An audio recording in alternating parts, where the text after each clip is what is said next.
Now for the safety lock. This spring went flying, so I bought a new one. It just simply goes in right there. It will eventually go into that slot, and that's how it works. So to get it in there, you have to go in like this, tuck it into the slot,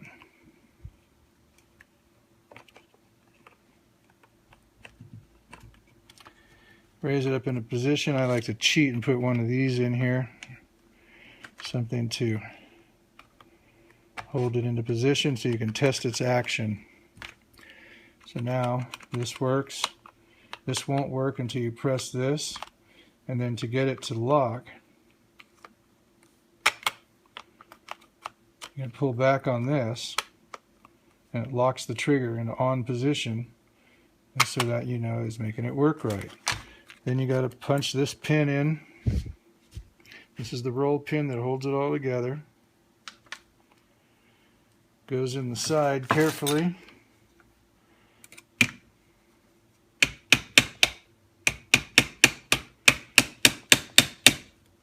Don't hit your finger.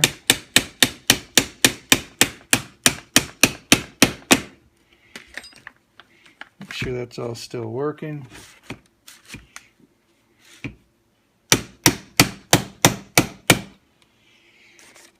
Take a drift.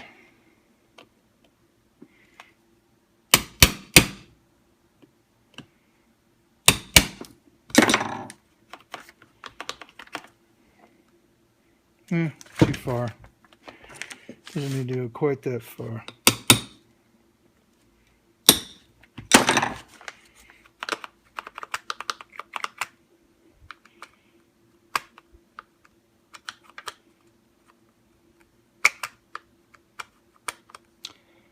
All good. So once again, genuine Husqvarna part. This here is the fuel line. It has a grommet built into it. This is the new style. It's got these handy dandy little doodads on the end here. One of these is for the carburetor. I presume it's that one. One of them is for the fuel filter inside the tank. Husky actually makes a part for reaching in the tank. It's a special tool that looks like that, but that's not it.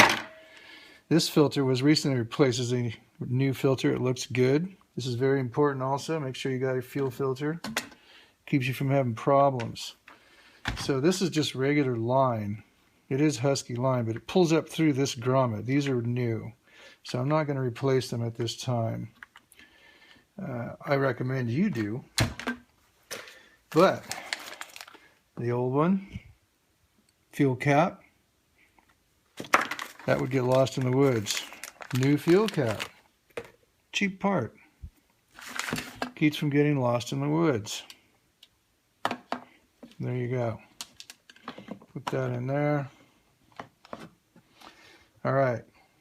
So now we've got our rebuilt tank. Next we have our crankcase assembly.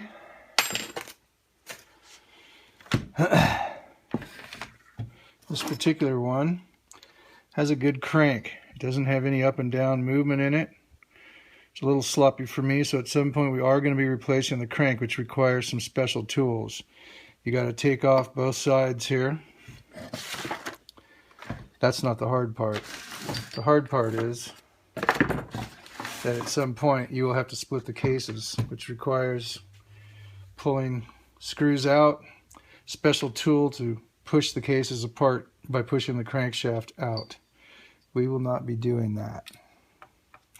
What we're going to do is we're going to put a piston and cylinder on here and put the other basic parts back on it after having cleaned this out. If we go any further, we're going to test the crankcase for air tightness. That is the seals, because they're 30 years old, that are in the end bearings here, and this crankcase gasket, as well as this base gasket, although we're going to be replacing that eventually. But we're going to be using our old cylinder along with these handy dandy doodads. These are actually a Husqvarna part. However, you can cheat by just buying gasket material and bolting it in between the carburetor and another one in between the exhaust. And what you're doing is sealing up the whole system so that no air goes in or out. And then you can get or make a thing that goes in the cylinder and blows air in. We actually have one on this Husqvarna part. So we'll be tightening the thing up airtight, putting a vacuum gauge on here, sucking all the air out and seeing how long it holds vacuum. And then we'll be putting pressure in and seeing how long it holds pressure. And it has to hold the spec. Otherwise, it won't be enough impulse, that's vacuum and reciprocating pressure against the carburetor, to make the fuel pump work in the carburetor, which will give you a lean condition if it doesn't work, because you have a gas leak or a vacuum or air leak in the seals. So it's very important that you test that. And there's videos on YouTube about how to do it. And there you go.